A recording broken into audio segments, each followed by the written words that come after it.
please, Mr. Randa.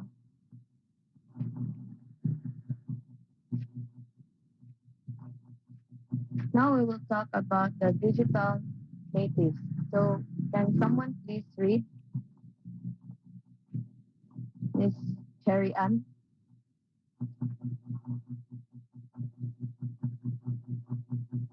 Wala. So Miss Jaira, Digital natives are those born in technology and therefore use technological means in a natural way. They communicate, interact, and learn in a new way compared to previous generations thanks to new technologies. thank you, Miss Jaira. So digital natives are individuals who have grown up in the digital age. They usually feel at ease using digital devices, navigating online platforms, and interacting with digital media. For example, is today's children or today's generation, kita. So, di ba, kanang easy ra kay nato if mag-use ta og technology, like kung kanang easy ra kay nato kung makipag-chat, makipag-interact sa atong friends, kanang using messenger or like kanang mag-stream og mga platforms like YouTube. So, mo na ang digital natives. So, digital immigrants. Can you please read um, Miss Angel Zamora?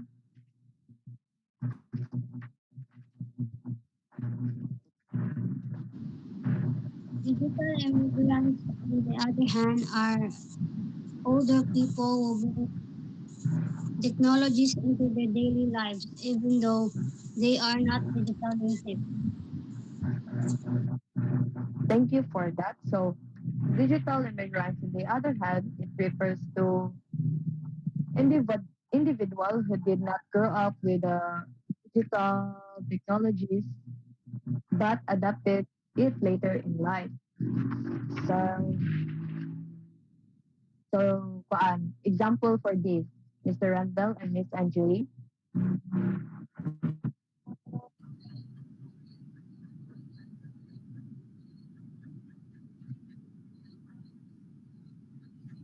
Lolo? Ay, kapuya. Uy, can't you see I'm busy texting my boyfriend?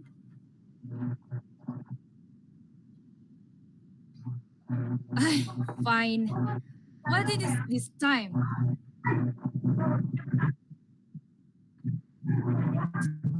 You see this screen? This you cannot see, it's blurred. You see this green application here? That looks like a phone. You just press it and then search for Lola's contact info and then you're good to go.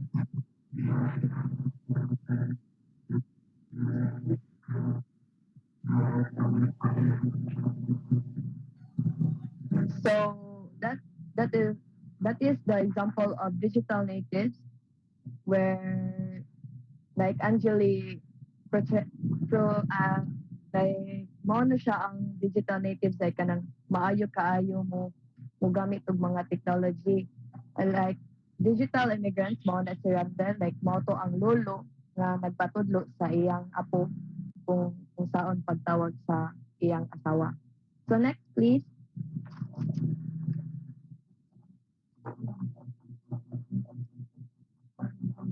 So what does it mean to be a digital citizen? Can you please read? Mr. Carl?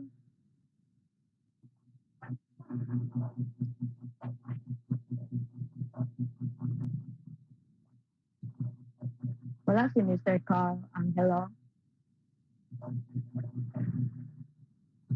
So, kuha na lang. Miss Kay?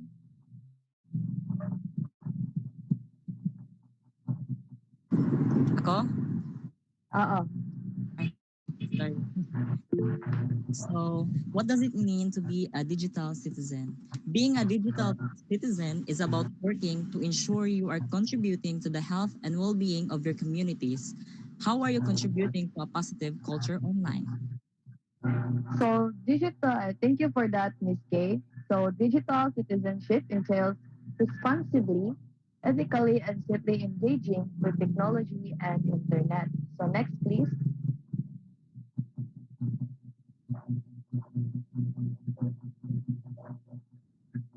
So, i-welcome din ako si Miss Angeli to report this pause. Hi everyone. So we all know the digital tools. What is the use elements of digital citizenship DI? Why is there need to know? Um, do we have hands for this answer?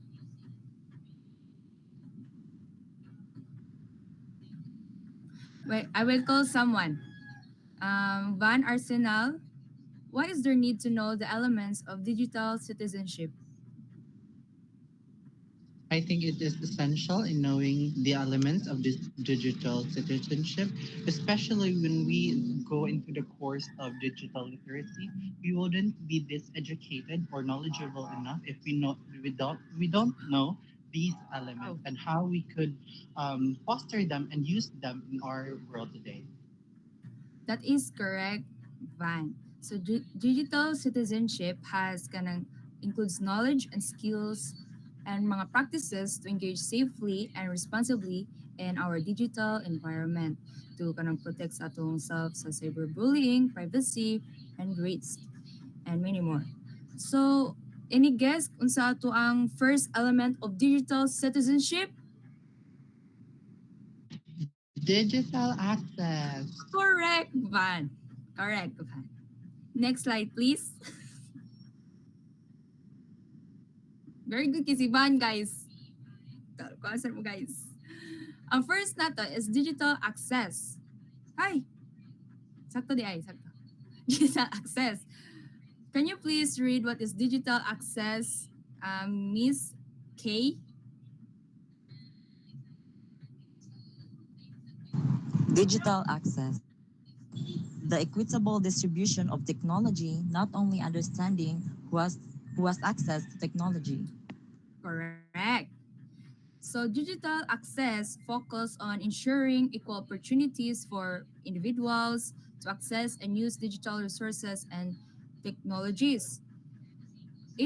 This promotes kanang inclusivity and empowers individuals to participate fully in the digital world. No help ta sa ato ang classmate unsaon pag sud sa Google Meet ingana baron nya. Atong next kay digital commerce. Can you please what is digital commerce? Sa man. Miss Angeli, that's digital commerce. Di- digital commerce. Sakto lang? Hi sir. Unsay pasabot sa equitable distribution.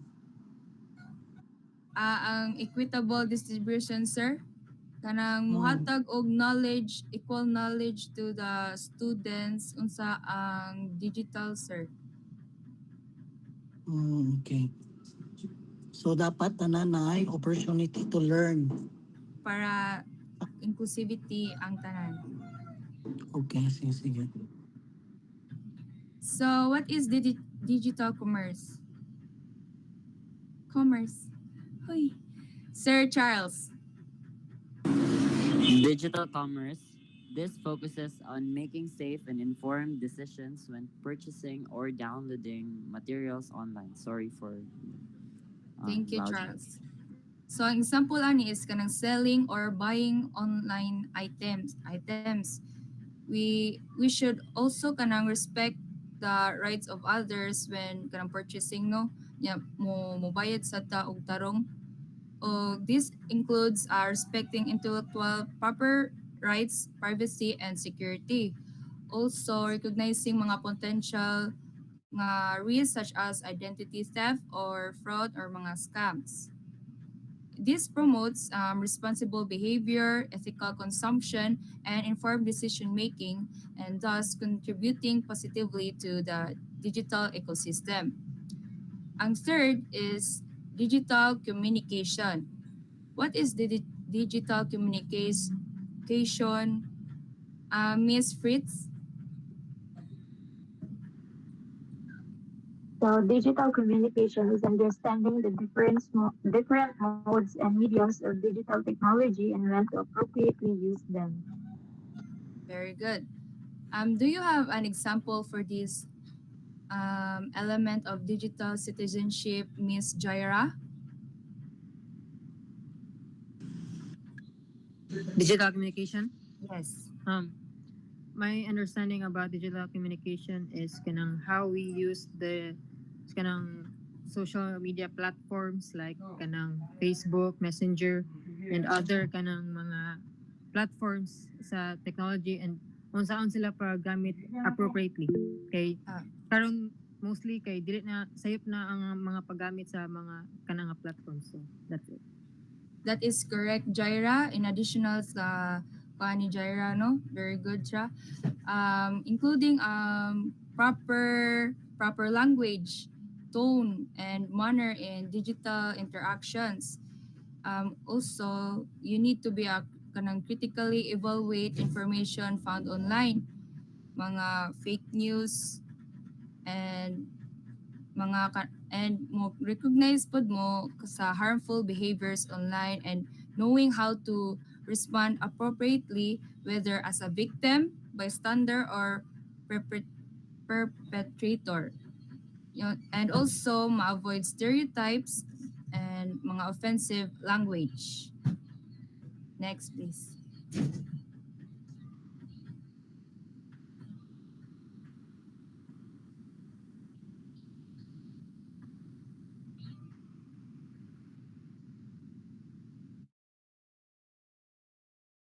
I Miss Felicity. Where is Miss Felicity?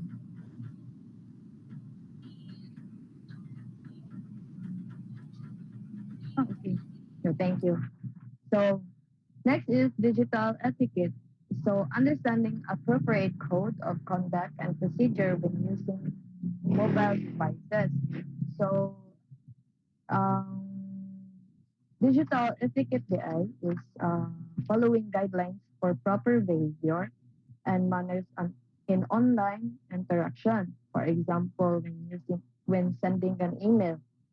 So it's courteous about to use clear and concise language or kanang manners nimo while mag-communicate sa mga like for example boss or like teachers na. So mo na ang digital etiquette.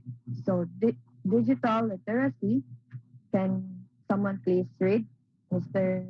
I Miss Erica, please.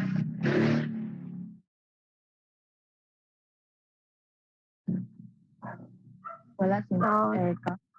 Ah, ako, oo. digital etiquette na. Literacy po. Literacy is the process of understanding technology, how to use it in its many forms, and how to adapt to new technologies are introduced.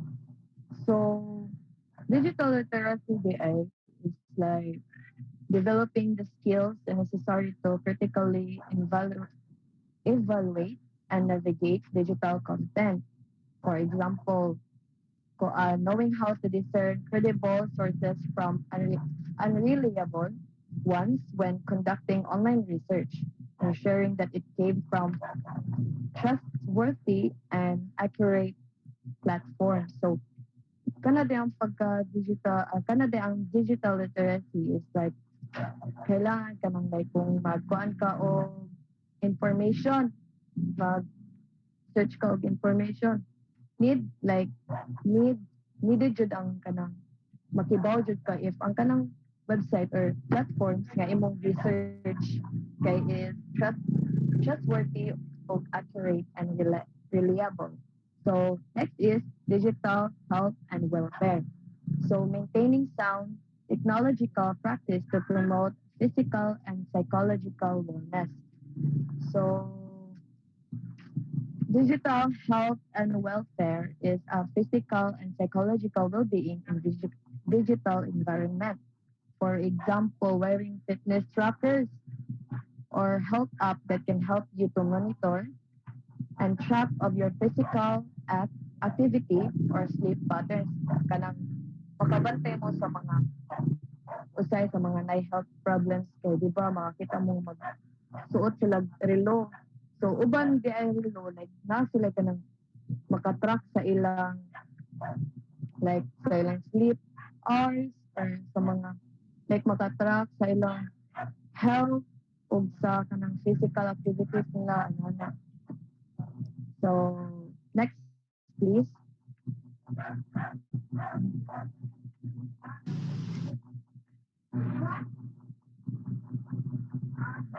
So next is digital law. So can you please read Miss Asha Lavain?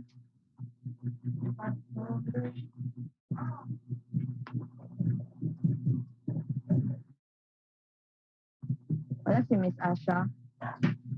Yes, wait. Unsa? Digital law? Digital law.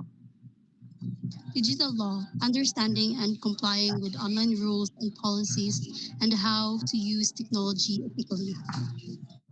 So digital law is I thank you for that, Miss Asha. So digital law is understanding and obeying the law. Laws are regulations that govern digital behavior. For example, understanding and adhering to copyright laws when sharing or using digital content online, such as respecting the rightful of the original creator. For example, katong na issue nga, like katong ni kanta sa Celos, di ba? Like naman to'y kuan ron na i-file o i-file ang katong original jud na creator sa kanta. Okay ra ka ha if iingon to niya if kanang cover ato pero iya mag-post sa Spotify niya iyang gi-claim na iya daw tong kanta so mao to siya walay kuan copyright ang copyright kay iyang kuan. So next is digital rights and responsibility are the freedoms that extend to everyone online. Example of this include the right to privacy and free speech. So digital rights and responsibility DI is respecting the privacy of others by obtaining consent before sharing their personal info online. So for example like bisag lagot na jud ka ng tawhan na like ganahan na kay ka ipanabi ang iyang mga personal information diha nya tapos kailangan dili jud ka mag-post og bisag unsa nga naka like na diha ang iyang personal information for example sa mga tawo nga nag-post og mga exposing thread sa mga ilang ex nya na diha ilang mga information like personal information so mali jud na nakakuha na ka sa kuan like digital rights and responsibility. So kailangan na dyan consent sa tao na imong i-post diha. So next is digital security and privacy. Are electronic precautions to bolster online safety. Secure passwords, not sharing passwords, backing up data, and antivirus protection are all examples of this principle. So implementing measures to safeguard personal information and protect against online threats. For example, like di ba kung mag-change ta o password or maghimutag password sa Facebook, di ba ang Facebook kay mo recommend ba nga mag-use ta og strong o kuan unique password para sa kanang dili siya dali ma-open imong account. Or for example, another example is like email. Imuhaan nimo ang email nga himuan nimo og kuan backup nimo sa imong Facebook para if mahack ang imong FB kay mabalik ra kay naa diha ang imong email makibaw ra ka unsa pag-abli balik kay naka-backup ang imong email. So that's all 9 elements of digital citizenship. Next please. Mr. Randall Garcia.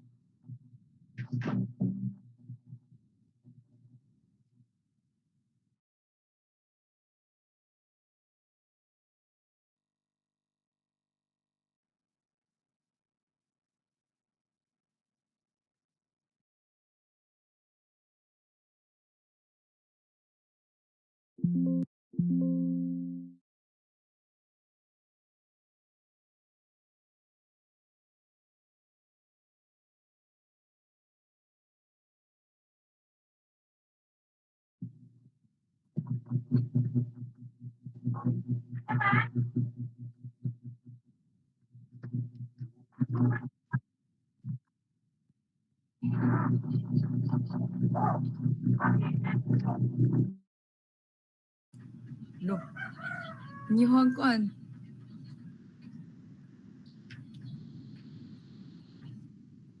Ay, karon na.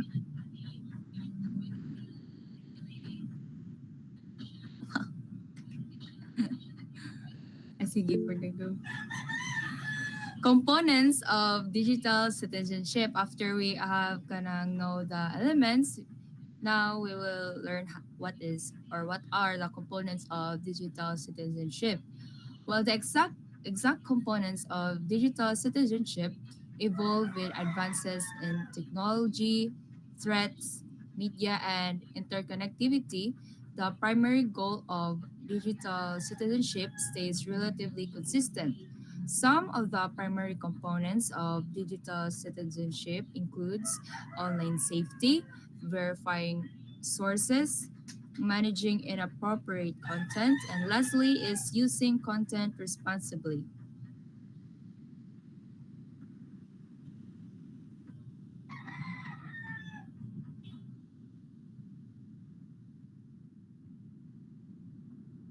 Dave, where are you? Look at here. Have you heard of that website? It says here that if I just play for a short while, I may have a chance to win 1 million pesos.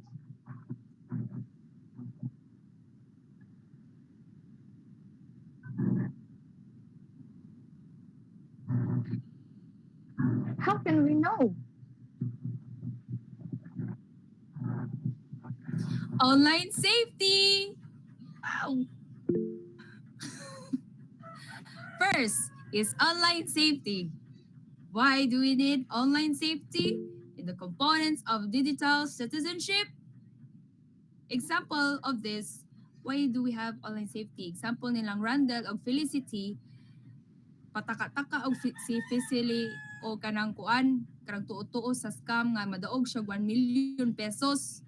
Iyang uyab nga si Randall, very good siya kay ina ningon siya sa iyang uyab nga is the source or website is legitimate? Charis. Legitimate, so iya jung gi-check ni no si Randall, very good siya nga nangutana siya if kani nga source is credible or not credible nga source ay website. Kay mas kama na sila, muwagtangan na sila kwarta, samot, no, di ba? So yes, online safety. Can you please read what is online safety, Miss Erica?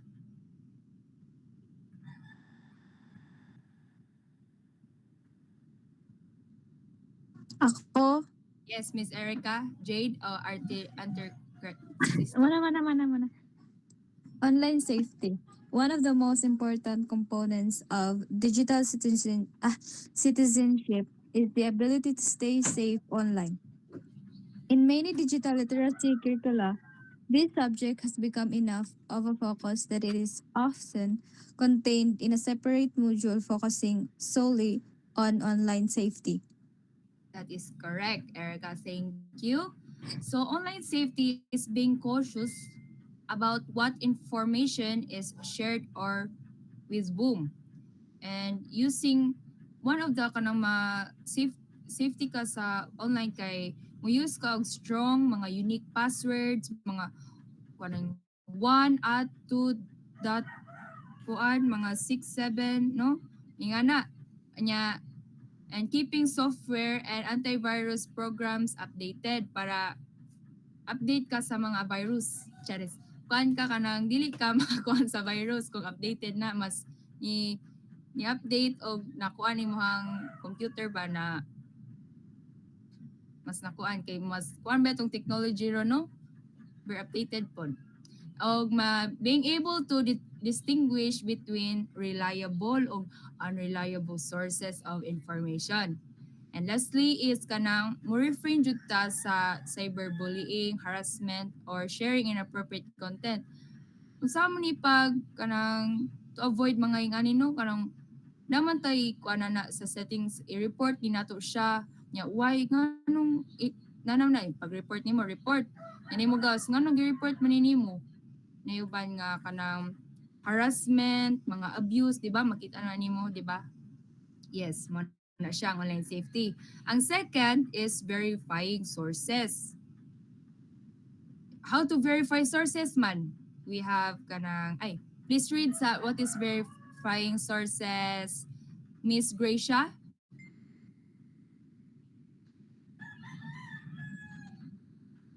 Verifying sources. Misinformation continues to be a hot topic regarding digital media. Disinformation, deepfakes referring to AI manipulated images, video, and audio, intentionally deceptive propaganda, and misleading viral content is on a steep rise. Correct. Thank you, Gracia. Anong kailangan man ni i-verify ang mga tong mga sources?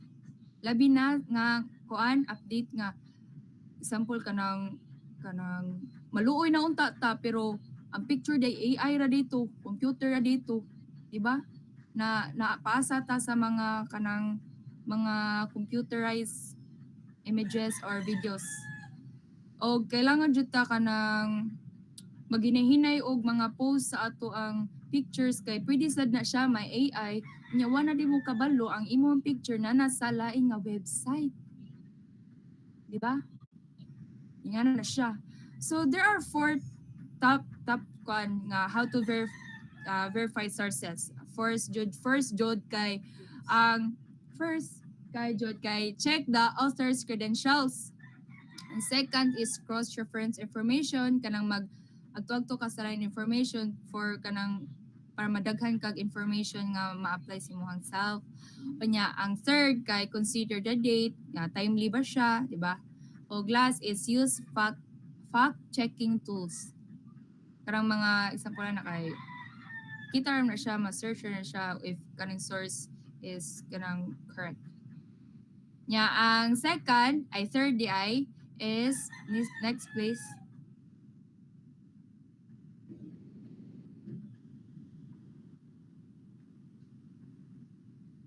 Next is managing inappropriate content. Pass ra guys. Dilira. Thumbs up. Thank you, Jerry Ann and Bargayo. So third is managing and Kaiser and managing inappropriate content. No. Please read what is managing inappropriate content. Sir Bargayo. Sige. Blooper, sige na. Sige, padayon. It's also important for managing inappropriate content. So, it's also important for digital citizenship curriculum to teach how to avoid unsafe or inappropriate content online. This is especially important for young students who may stumble across unsafe or inappropriate content unintentionally or without understanding the potential dangers of such content. Thank you. Correct, Sir Bargayo. So what do you understand from what you read? Right, brother. On my understanding, no, so I think managing inappropriate content is very crucial for us in our, for example, kanang nam kay mag-post ka og mga content, di ba dapat kanang appropriate na siya sa mga age or sa kanang age ba gani, like we need to be what do you call this one? We need to be asa na siya? Critical thinker. Kanang dili you need to exert critical thinking on that because kanang dagan mo kanang mga bata nga makasuon nimo dagag mga tao nga matan-aw nimo which is kanang masunod gani nila. So basically we need to be ari na masunod ang kan as a media literate individual. So as a media literate individual kay makakuha na ka nga kani nga content kay is sakto na siya or daily ba na proper ba na imong proper ba siya kanang or sobra na siya. So thank you, Angeli. Very good, Miko, no? Very good. Na dyan na experience si Miko ngay nga na dyan. Ay, kitang tanan man po. Tanan. Siguro, wait lang. Kung parang, lang guys. Na ay, Charis. So, Miko, you have a star. You have a star, Miko. So, please claim it to the... Ay! Please claim it tomorrow. Charis, wala klase tomorrow. Kasi next year na lang ka makaklaiman eh. So, very good kami ko. Sakto jud to siya nga daghan tag mga friends nga bata pa niya napatay agaw nga kuan, di ba? Nya kailang ang kaning additional lang sa kang Miko no nga mga parents, parental control software, content filters, mga ana, labi na sa TikTok, o nya, blocking tools to restrict access to inappropriate content, o unsa pa ka ng, pwede po mo communicate between parents, educators, and children about online experiences, including discussing kanang encounters with inappropriate content and providing guidance on how to respond appropriately. Fourth is using content responsibly. Yes, Kaiser, you may read the last element. Okay, bisag na the component of digital juju. So using content responsibly. Finally, digital citizenship should also include the ability to use content responsibly and legally. This covers a wide breadth of landscape but includes knowing how and when to post content, how to utilize content in a respectful manner, and how to navigate the use of content while abiding by copyright laws. Yes, very good, Kaiser. Very spoken correctly. Wow. So, using content responsibly is to respecting the intellectual property rights of others by obtaining permission or properly citing sources. Kaya gitawag na to nga CTTO, example no sa Facebook kita mo ng I do not own this copyrights to this song. Ngana ba? No, ngana. Yan, say uban nga #CTTO credits to the rightful owner na siya guys. Or credits to the owner. When used, properly citing sources when using the content, whether it's text, images, videos, or mga other medias. Mga GIF, nga na baron. Next, avoiding the use of others' work without proper attribution or passing it off as one's own by paraphrasing, quoting, and citing sources correctly. Yes. Yang last is evaluate content for accuracy, credibility, and relevance, including recognizing biases or misinformation and verifying information before sharing it. Sabot ra guys? Next please.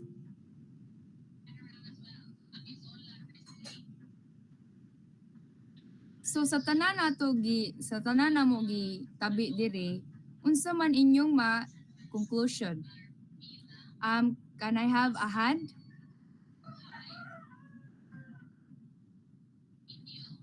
Don't you have a hand? Walay hand, everyone? Kay mo tawag og hand. Sige ha, ako na musulti ha. Walay mo to ba?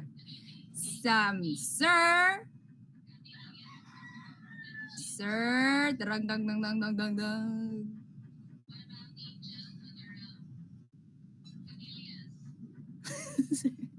Sir, ano sa man natin gusto niya? Assistant. Sir Pospos. Ikaw, sir? Sir Pospos. Aside from Sir Pospos, we have Sir Kaiser. The winner is Sir Kaiser, everyone. Kaiser. So based from your discussion, so murag rin ako na conclude na it is very important to be digitally literate since it is crucial in today's interconnected world because it allows individuals to effectively navigate and utilize digital technologies since digital literacy enables us people to access kanang information critically evaluate online content since crucial siya karon kay rampant jud ang misinformation. So aside from this, it can also help us in communicating efficiently, protect or with your discussion, we will be able to protect to strengthen our privacy or kanang sa security online and participate meaningfully in digital and economy and society. So mao to siya. Very good. Very good, Kaiser. I really agree to you, Kaiser, no? We really teach how our students how to be a responsible citizen. It is very important part of the digital literacy curriculum for students of all ages, not just student, di ba? Ang mga adults man Japon, kailangan po sila ka ng information sa mga tiguang, mga anak. And pero mas exposed yun ang students. So, next slide please, na pa niya, next slide, conclusion.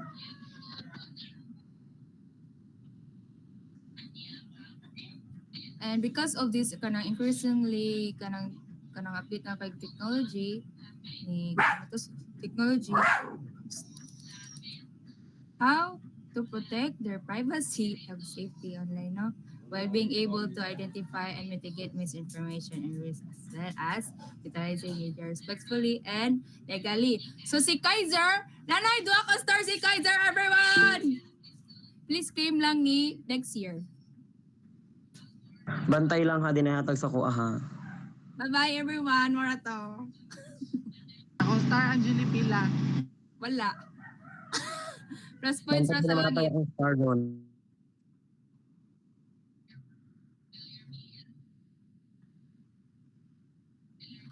Mapilo siya.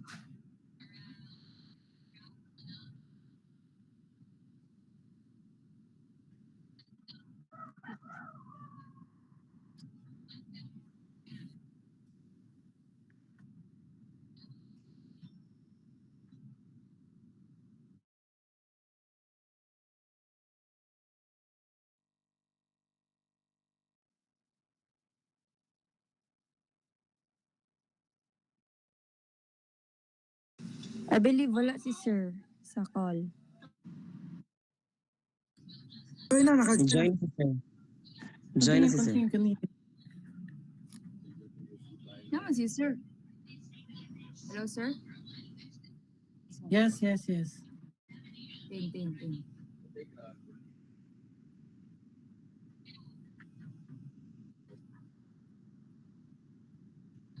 You can do it now. How are you going to go about it?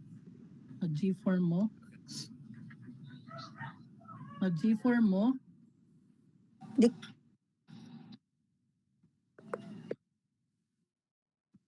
Dictate ra. Enumeration? Now, how do you know if they're honest of checking right after? Sige. Then check right after. I-check lang din right after. So check your own paper.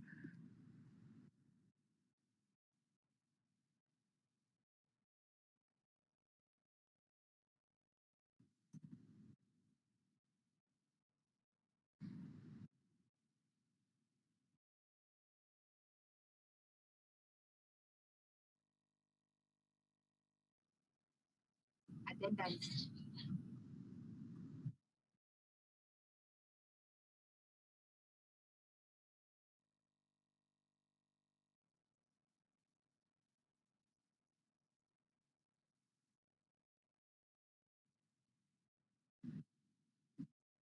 No erasures allowed, no erasures allowed.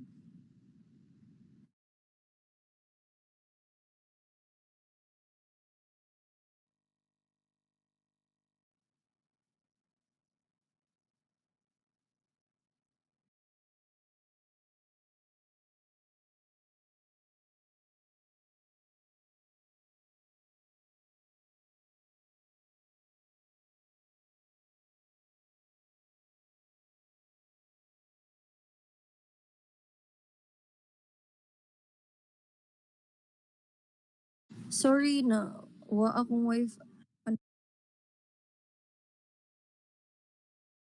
Ako lang dictate or ikaw lang? Ikaw lang dictate. Ako lang.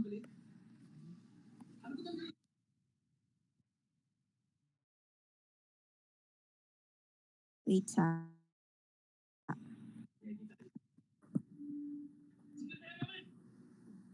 Wait sa. Kanang.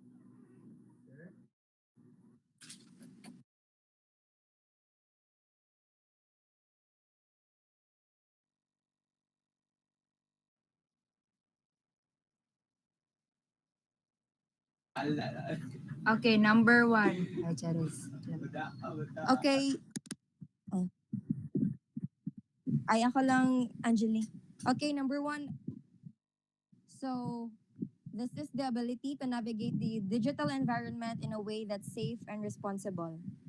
Again, number 1. This is the ability to navigate the digital environment in a way that's safe and responsible.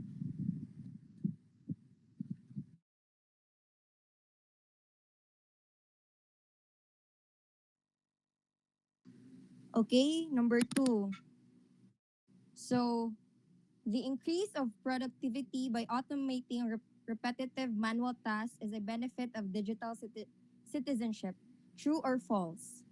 Number 2, increase of productivity by automating repetitive manual tasks is a benefit of digital citizenship.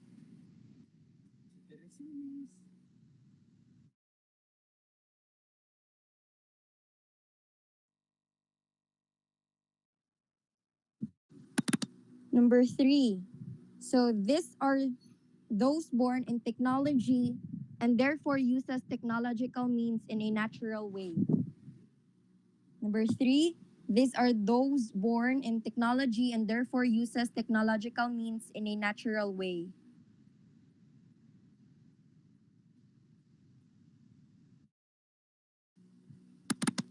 Number 4, so this is the capacity to use computer technology successfully while using understanding the consequences of those actions.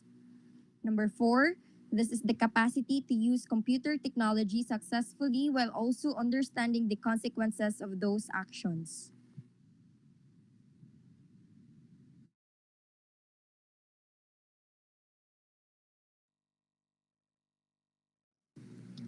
Okay, number 5.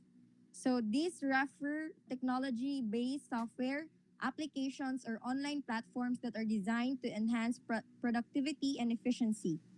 Number 5, refer to technology-based software, applications, or online platforms that are designed to enhance productivity and efficiency.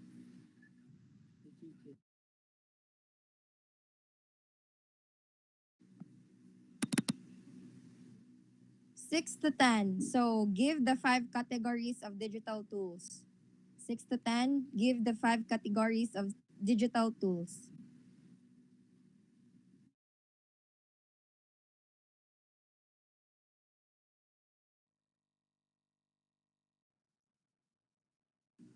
So raise your hand if kanang mana mag-answer. We will have our checking na.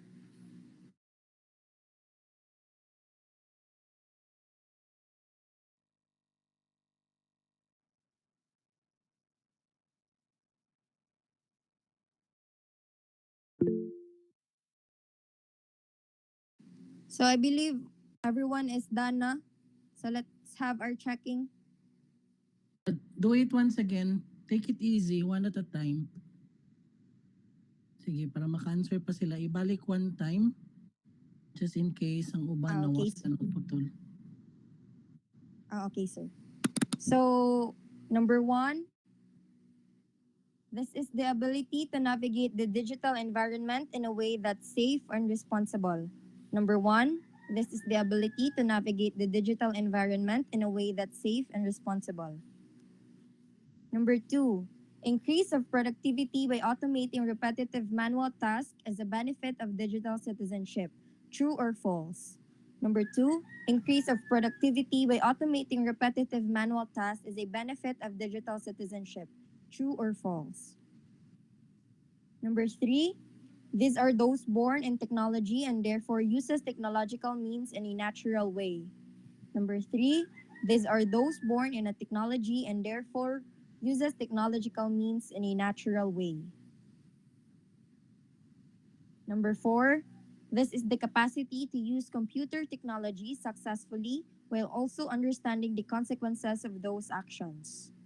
Number 4, this is the capacity to use computer technology successfully while also understanding the consequences of those actions. Number 5, refer to technology-based software, application, or online platforms that are designed to enhance productivity and efficiency. Number 5, refer to technology-based software, application, or online platforms that are designed to enhance productivity and efficiency. And 6 to 10, the 5 categories of digital tools. 6 to 10, give the 5 categories of digital tools.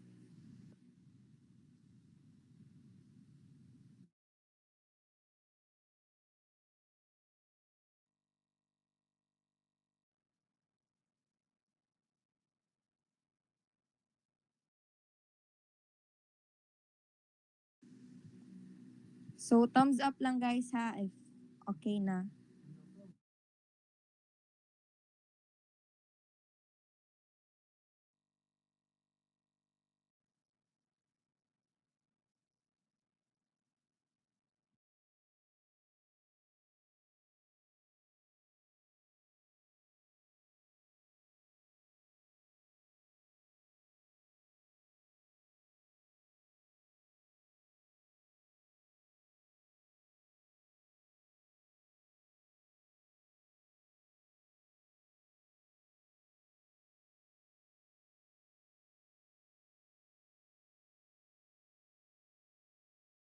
Okay, we won't do the checking na lang. So, i-send nila ang photo sa ilang answer.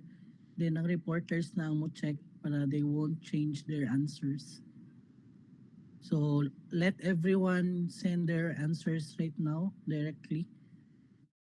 Or you can compile and i-check na ninyo diretso. Okay, kung i-check karon ba sige i-change nila ang answer. So, i-send na lang sa inyo at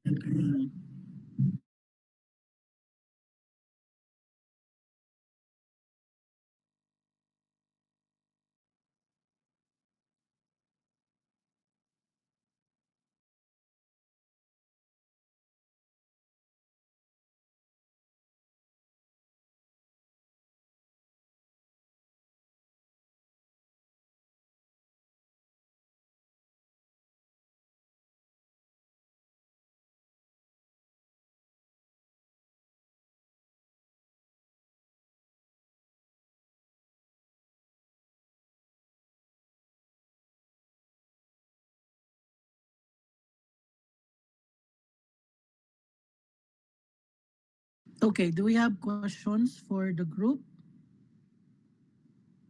Questions, comments, suggestions? Wala na, sir. Wala, sige. Kung wala na, so let's call it a night. Enjoy your 2-day break. Thank you, everyone. See you next session. Bye, Thank you, sir. sir. Thank you. Thank you, sir. Bye. Thank you.